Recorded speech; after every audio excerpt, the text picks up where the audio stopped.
Guwapo na ba ko? Kaya ang mahitabo sad, o di mo kamutanaw, o kuan, di kamutanaw. Pero kahibaw mo kamutanan kay guwapo guwapa. Amen. So meaning, tanan, nagtanaw sa amin kanina. So makarelate yun mo sa atong discussion karon. So, what yun mo baliban na nagtanaw siya sa amin kanina? Nagtanaw din. So, ano? So, ang kanindot manggod sa pagtanaw sa amin, kahit ingani, sa pagtanaw na to sa amin, ingani lang ang analogy, no? Pagkutang mo ito sa ato ang pinaka-text. Kung matanaw tag sa amin, namin daghang klaseng sa amin, sa tinuod lang, ang sa amin sa balay kay Kuan man, medyo bakakon. Hindi bakakon na to. Kuan? Yan na bitong. Nagtahay mo ulit siya sa amin. Ayan, mo ulit. Nga naman itong sa amin sa balay. Ano ko, matanaw ko kayo. Murag, Kuan man, murag okay man kayo. Makita na ko, sa kaliwa, makita na ko kayo ang ako ang naw. Pagkabot sa ubos, ang ako ang lawas. Nakita ko sa akong lawas, ang doon pero diwang lagi ko ito. Pero diwang lagi ko ito. So, medyo, nagkabot sa akong tayo hindi man itinuod. So, ang ginawa ako, nagpubos kong tanaw. Ano, wala. Pag tagnaw lang sa ubos, nigbawag man. Nigbawag ang picture ba? So, meaning, pagkabot niya sa ubos, medyo na siya ibawag gamay. So, pag-ano ito nyo sa amin kay, supposedly, ang pagtanaw niyo sa amin, uy, bawag, makitaan man mo kay Ruben, di ba? Uy, yung bawag man, ba't ito graniwan ko sa ubos? Dati siya bawag gamay. So, medyo, one ba? Medyo din sa amin. Makauna-una ka sa lihatag ni James, manong sa amin man. Pero, ano din sa amin? Ang ginapangita na to is supposedly, kanang dili ba ka? Diba? So, sa tinuod lang, kung atong i-analyze, atong i-compare sa atong kaugaling mo talaga. Kung saan kasi ang sa amin na atong ginagamit? Diba? Na may sa amin diha na. Sa tinuod lang, na sa amin na, kung saan siya? Kasi nakaantog mga circus, niya na gagang sa amin. Wala, hindi ka circus. Pero kung makakita mo, na sa amin na actually, pagtanaw ni mo anak, dito pwede mo yung pagguwapo, di ba? Pero makakita, kasagaran ng tanaw na ito sa amin kay Kuan man, kanya, lumiwang na ba ko? Siya. Uy, minda ko na ba ko? O, nga naman na siya, kung sa'yo gusto na itong makita, di ba? So, ano sa amin, pag tanaw, namin itong klase, naiubay na sa amin na, patambukon ka. Kaya kung di mo ka, pag tanaw mo sa amin, uy, tambok na ko. O, so, normal na ka, kahit kung ano ka. Yung takiniwang ka, pag tanaw, nga na po'y sa amin diha na magpaniwang. Kinsa nakakita, katong example, katong sa amin sa balay, naman to'y bawag sa ubos. So, mo to'y magpaniwang. Pero lindot, wala mo ginaw na na ba? Lindot man to na baka. Pero sa tinuod na, bakak na siya. O bakit anak ko naniwang ko ato, nagpasabot na din ako mag-exercise. Pero ang kanindot Ginoo, ang pulong sa Ginoo, saan siya ka-mirror na accurate. Kung ito bataan na ang Biblia napaka-accurate. Kung mo-reflect galing ni siya sa ato kung i-reflecta niya, accurate yun eh. Kung mo yun siya sayop yun. Ano na kanindot sa Biblia? Naibang na magamit og daing Biblia, nahisgutan na ito, meeting na mo yung agi kang pastor katuran. Yan, iban na magamit og laing na gamiton ng reflection. So may tabo, ang mga baka, may mong sakto. Kanya ang mga sakto, ano ba siya, magamit mo ito, lahi-lahi ang work sa enemy. So, going back, sa amin, naitulo ka butang na very important na ito hinugduman. Sa pagtanaw sa amin, naitulo ka butang. Ang kinaunahan is, kinanglan na ay sa amin. Ang ikaduha, kinanglan na ay kita na diha, natin mo tanaw. Kunya, na ikatulo, na kinanglan, napaka-importante na usahay, makalitan na to. Sa amin, actually, dili ka makakita sa amin kung ngit-ngit. Diba? Kung right out, medyo kayo makitaan. Kaya ang i-reflect niya, ang paagi sa iyang reflection, kaya kahayag man. So meaning, na ikatulog diha, which is ang light. So bitaw, paano ba? Katong mag-analyze bitaw ta pareha sa katong di-discuss na to laging semana, kung dili dahil na to una-unaon, makatingat na ba? Kaya nga ang Biblia, dili man mo work sa mga unbeliever. Na naman, mo din na siya, di pasabot na, kay naaman sa ngit-ngit. Di sila mo reflect, di sila makakita sa ilang kaugalingong reflection, kay, di mapod sila ganyan, gusto mo sila magtago. Mutanaw sila sa samin, at sa ngit-ngit. So meaning, baka nagbasa sila Biblia, hanto dili sila gusto mo adto sa kahayag, dili sila makasabot sa ilang mga dapat, kung siya, dapat mga dahil magpagwapa, dili sila makakita gwapa antong sa amin, kaya wala man sila sa kahayag. So, mo na siya nindot na analogy, no? So, ang pangutanan ng Qur'an, base sa Romans, atong balikan sa Romans chapter 12, anong Romans di ay? So, naisgutan naman nato, no? Romans 1 until sa 11, puros na siya doctrinal. Kanya pag-abot sa Romans 12, mauna na siya ang application. So, pag-abot niya sa Romans 12, ano na ta na makitaan? So, well, balikan na to, no? Nangita ta sa standard sa Ginoo. Sunod, sa pagpalitan natin standard sa Ginoo, kay baw na ta, unsay saktong sa amin na gamiton. Unsa may saktong sa amin na gamiton na to? Ang Biblia. So, karong magbasa naman tag Biblia, ang pangutana na pud ana is unsaon na pud nato pagtan-aw sa ato ang kaugalingon. So meaning, unsaon na to, ang pinaka-topic na to actually is unsaon na to pag-evaluate sa ato ang kaugalingon. So ang pinaka-topic na to karon is how to evaluate ourselves. Now, there's 3 things na akong gusto ipasabot. Sa ato ang pag-evaluate sa ato ang kaugalingon, no? Ang usa ka akong gusto i-share sa inyo karon is importante kaayo, meaning dili na to pwede i-neglect. Importante kaayo na mag-evaluate ta sa ato ang kaugalingon. Kung siya kinaunahan. Kinahanglan, importante kaayo na kanunay na to i-reflect ang ato ang kaugalingon sa Biblia. Kaya kung magamit taglaing klase sa mirror, so batak ra ang ato. So kung may tabo, dili ta ma-questionan.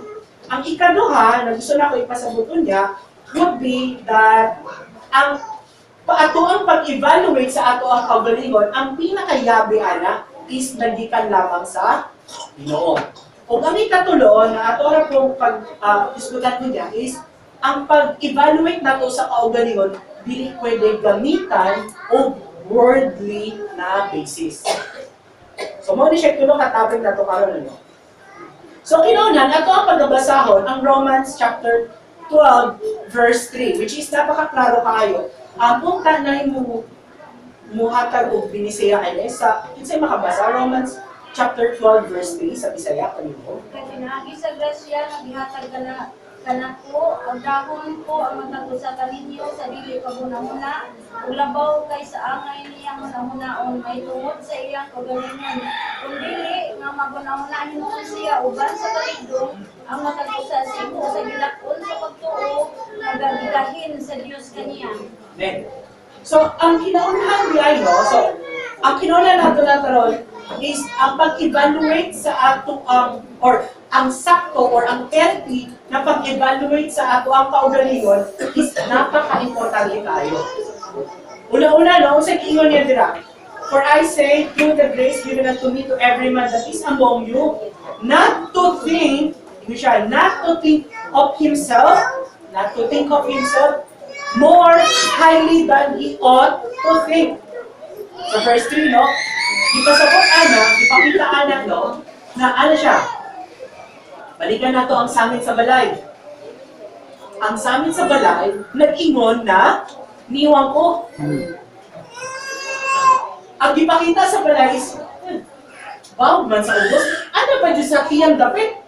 Ano ba dyan sa tiyang niwang ko. So meaning, dili dapat, kung sakto pa na siya na samin, tablaro na siya nag-ingon na, ayaw ka, sabi ano, kinahanglan ta, ang atong kaugalingon, hinanglan ta mahimo, kasi siya, honest. Ano siya honest? Matinud anon. So sa ato ang pagtanaw sa ato ang kaugalingon base sa Biblia, hinanglan walay baka hinanglan tinud sa matinud anon. Meaning honest.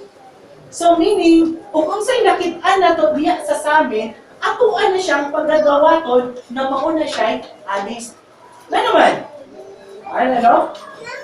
Tablara na siya, umilingon na Ginoo, na siya, tanaw ka sa imo kaugalingon, Ginoo, hibaw ko, only siya ka nang gipasabot na ugalingan na ako ang explain kamay. O makita na ko na every Sunday sa tibuok year, nakita na ko na ang burden is ang growth na ko. Na naman ko'y burden sa growth. So, kinahanglan, makita na ko na every time na maghatag ko sa topic, nagkatuon ko sa akong kaugalingon na nakita na ko na Ginoo kulang di ay Diyo ko o growth. So, meaning, sa ato ang pagtanaw sa Biblia, hangtod dili nato makita ang ato ang kaugalingon na kulang yung ta growth, dili gyud na siya nato madawat. So, meaning, hangtod karon, o ang ato ang kaugalingon, nagtanaw tag sa amin, o dili ta mo dawat sa ato ang kaugalingon na kinahanglan ta growth, dili gyud ka mo grow. Muna siya yung gipasabot, na doon na, sabi niya sa verse 3, not to think of himself more highly than he ought to think.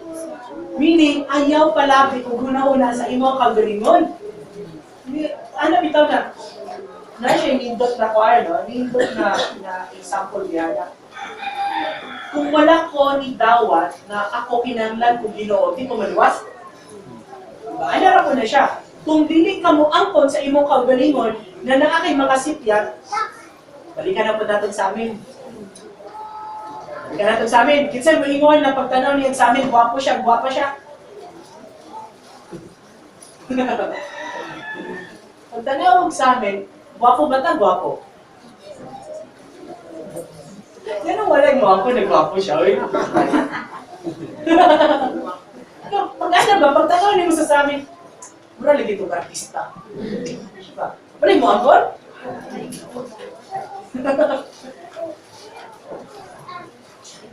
Ayo. Nakakita mo tag sa amin karon, gwapo man mo karon. Naalagi mo, nakakita lagi mo sa amin. So unsa man? Kasi nakita na to, gwapa. Sabi niya, Brad, ayoko na sumagot. Sabihin pa nila, mayabang ako. Pero sa pinood lang, no? Mahimot ang honest. Kung makakita ka nang sa amin na naadyo kay Muta, wow, dyan na! Muingon dyan ta, namulihok dyan na! Kaya naman, gusto man tamay mo presentable sa uban, mawag na siya, na sa atong pagkinabuhi sa Ginoo, wow, kung dyan ta, o Ginoo, gimuta man ko. Sa tablaran, wala dyan ko nakakita sa akong pagalingon. Honest na ta. So, ayun siya na dili ta mo tanaw sa ato ang kaugalingon na nabaw sa ato ang dapat pagtanaw. So, tablara na siya gawin na, Ginoo, kay ba ka, maayo man ko na tao. So, di ka makaayo na. Nga naman, kaya kaya ba mga tanaw, usa namin maayo. Base sa Biblia, usa namin maayo, kinsa naman. So, di nyo ta pwede mo sa ato kaugalingon, ang maayuhan din ako. So again, nagikan na siya sa Biblia. Ang Biblia ay isang ato ang mirror. Wala na ilain. Kaya ang lain pa, dyan na siya ibaw. Pares na siya sa samin sa side. So yun nga siya, no? Pagtanaw, ato ang dawaton, o kung sa'y naalad to, di ka pwede mamakap.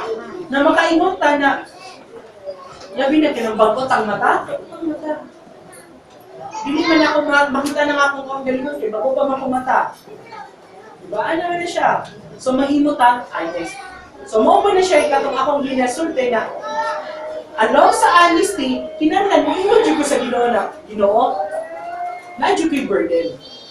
Ginoo, sa may burden na to. Sa may burden sa amatag usa. So, normal ra pud na pagtanaw na to sa Biblia, makita na to ang ato ang kaugalingong burden.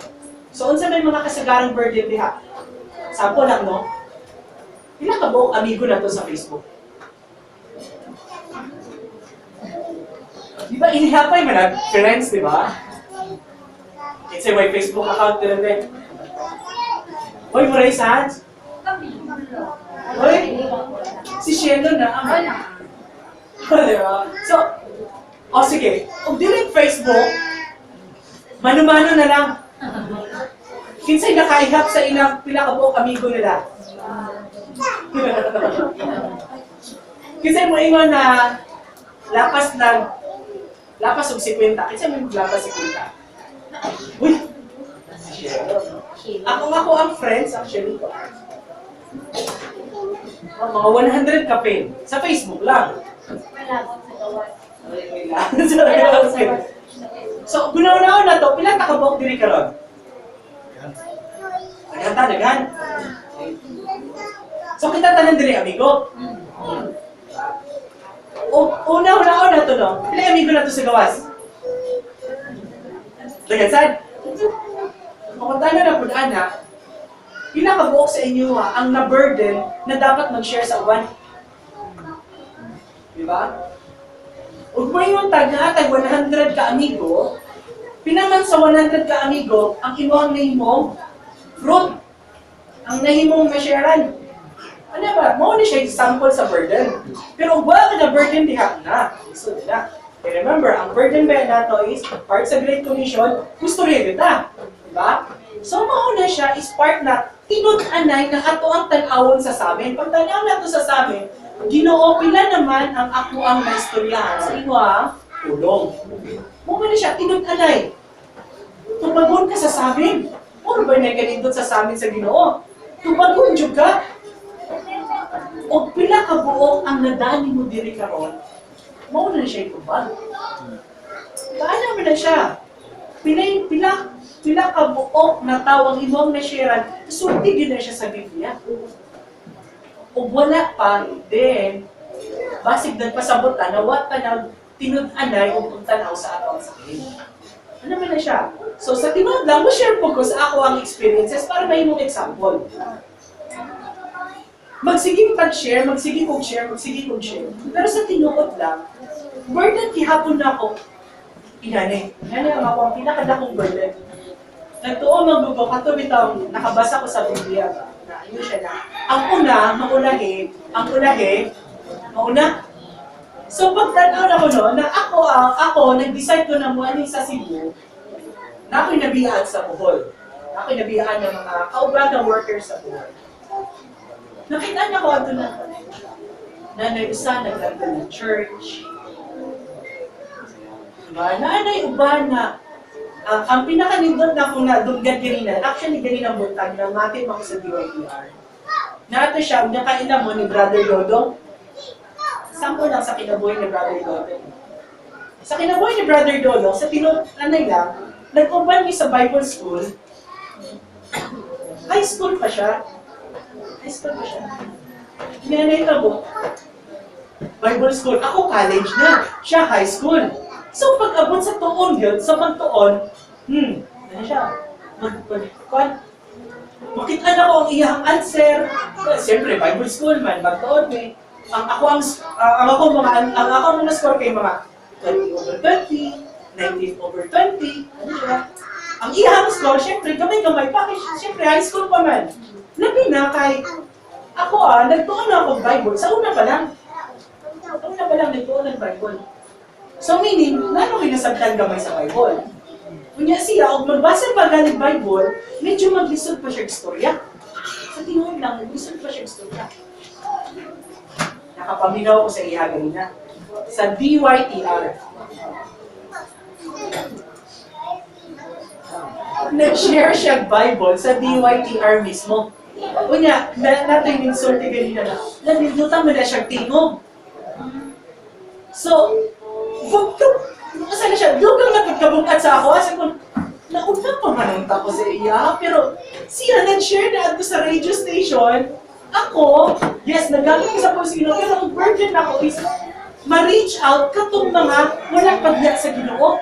Mga may burden na to. Diba? Mao man na siya magpagamit. So, nakahinaw na ako ba na, nabihan na yun na ako kalayo ni ay. Nga naman, nalayo naman ang ako ang perspective. Ang naguna sa akong perspective is, again, part man na siya sa ato ang ikatulong topic. Nagsigitod tanaw sa kalibutan, nagsigitod tayo sa kalibutan. Kunya, ang mga butang na importante, mauna noon ang akuar na napalayo. So, maudihan na siya. Pagbasa na ko, na pulo na, ang una na ulagi, ang ulagi na mauna. Ginoo. Muhatag ba na, ang Ginoo, muhatag sa ato ang zealousness. So, pagdara na siya na, wingon mata, di naman naman yung naigo, wingon ta na, nakakataon ko dire sa verse 3, ingon siya na, ayaw pagtanaw sa imo ang kaugalingon, dalabaw pa sa imo ang paggunaw na. So karon, kung sige tagtanaw, nga naa sa inyo karon, nasa inyo karon ang naay zealousness para magpagamit sa Ginoo, then it's about time na magpagamit ka sa Ginoo. Nga naman, maunahan mo sa uban. So, ano siya, no? High school. Nakauna pa. So, continuous prayer na ako na siya magpadayon. Kay kanunay na ako makita na na-adyo ko'y laking. Mo, mitagingon ni Apostle Paul na bahalag ni abot na siya ato sa finish line, naghuna-huna gihapon siya, na naagyapon siya sa karera. Kaya nga naman, para magsiging gihapon siya push. So, maupon na siya ang pinaka-goal na ito sa ating pagalingon. So, I do hope na there are times na makita na ito na ug maunahan galing ta sa ato ang uban, sa atong mga kauban, then the more tamo, more dagat. So, mo na siya, no? Napad na sa ikaunahan.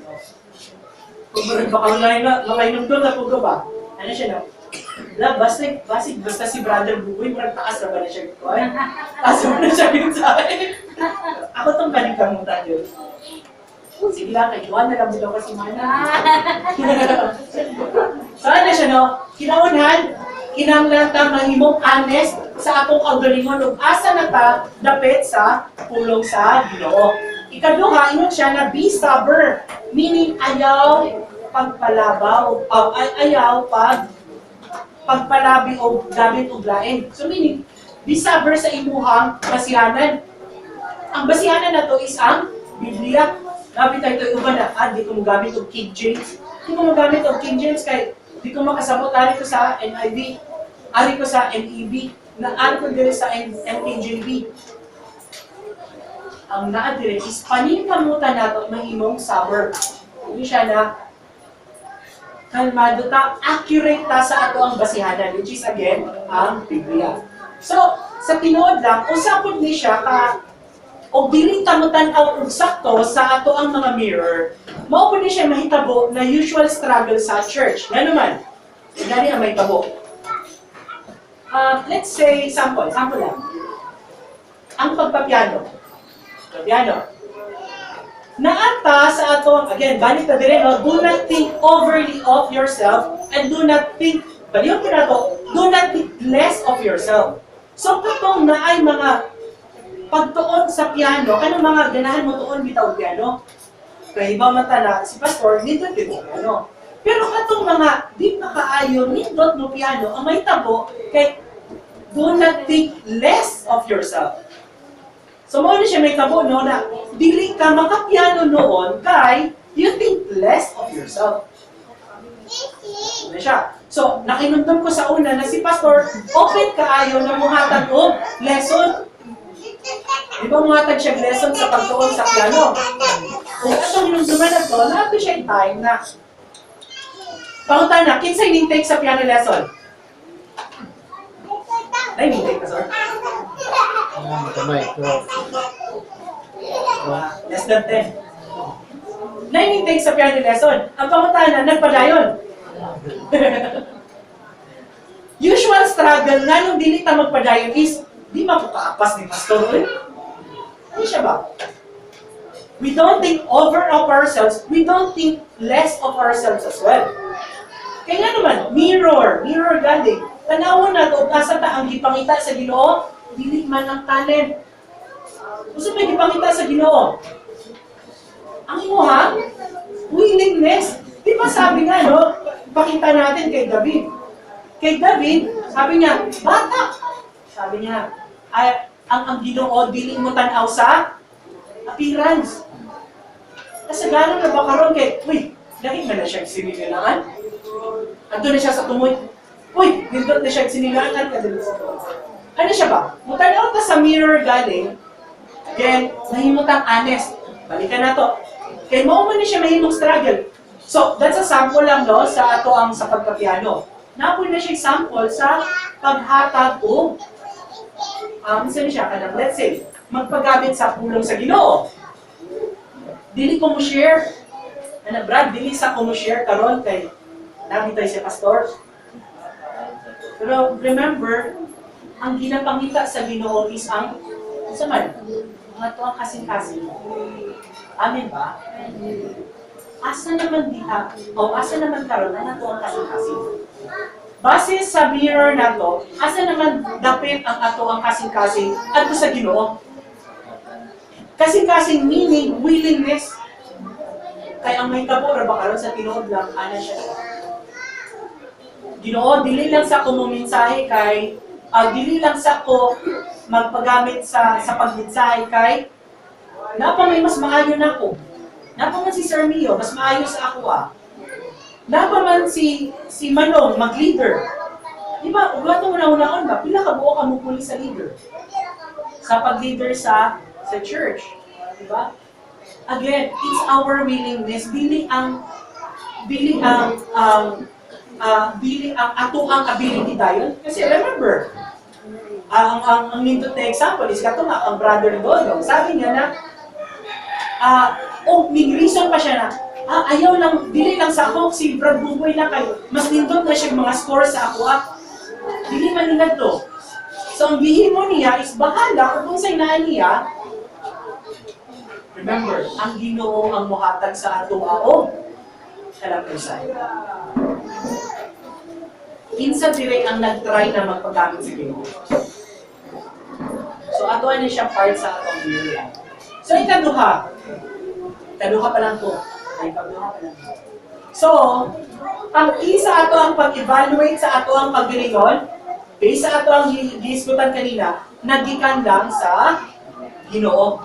Sabi nga niya, Romans chapter 12 verse 3, sabi nga, according as God hath dealt to every man the measure of faith. Ang measure sa faith, pasabot na siya no, na sa una, naghuna-huna ko na, isa may measure of faith, isa may pasabot sa measure of faith. O niya, ato na ko nakitaan sa mga musunod na mga versikulo, ito siya naatay mga talent. Naatay mga talent. Tanawa sa verse 6. Kung sa iingon niya sa verse 6, sabi nga niya, having then gifts. Kung sa'yo pasabot sa Bisaya palihog? Oo, palihog. Kung sa liit na batunan taman ang espirituhan ng nahiyas nagkalain-lain sa grasya ng ihatag na nato, kinahanglan gamiton takini kung sa spesiya, kinahanglan gamiton takini sibo sa gidakon sa atong pagtuo. Amen. So meaning, bilang Kristohanon, meron tayong mga meron tayong mga gifts. So meaning, walay tao dire na walay gifts. Amen ba? Muto ko ba tayo na? Unsa may gift ni mo? Base sa amin, unsang pag-evaluate mo sa imong kagalingon, unsa may gift ni mo? So, i-share na po niya ang atong experience. Nakaingon jud ko, kay katong ang trabaho na gina ko sa una is supervisor. So, part sa supervisor is kinahanglan may magtudlo. So, nakita ko na ako'y gift sa magtudlo. Siya, magtudlo ko. Kunya, ang kanindot kay ug magtudlo ko kay makasabot man. So nagpasabot lagi na siya. So nagpasabot na ako'y talent, na ako'y skill, na ako'y gift sa pagtudlo. Ang pangutana is asa man na ako gigamit sa pulong sa Ginoo. So muna na siya ay nahimong burden. So again kita tanan ginatagaan og gift. Buto ba ta ana? Unsay mga gift na to karon? Kasi mga example sa atong gift. Sabi nga niya, no, na ay gift sa panghatag, na ihatag. Ihatag na siya with simplicity. Yan ang mga leaders. Na by the gift and leadership. Na Brad. So, magpagamit na sa Ginoo. Nga naman kinanglan ka magpagamit sa Ginoo, anak. And again, dililhon na kayo. Oh, ayun o. Napakaganda. Kailan may kilos yan, Pastor? 1 year na ba? 2 years na. For a healthier church, exercise your spiritual gift. So, kinsa na dili ang nagtudlo? So, ano siya ba? For a healthier church. So, meaning, ato ang kaugalingon, tanawon nato kung niwang bata or natambok na bata. So, ano siya? Pero Ginoo, no? Usa man ako nanakit, sa pulong sa Ginoo, walay tambok di ay. Walay tambok, tanan, healthy. Healthy ra? Nagibutan niya. For a healthy church, so meaning, kung dako ko, ano ko ninyo inagtambok? Healthy ka, Brad? Uy, healthy ka? So, pagtanaw na to sa amin na to sa Ginoo, di ka matambok, di ay? Ganun na ito manino.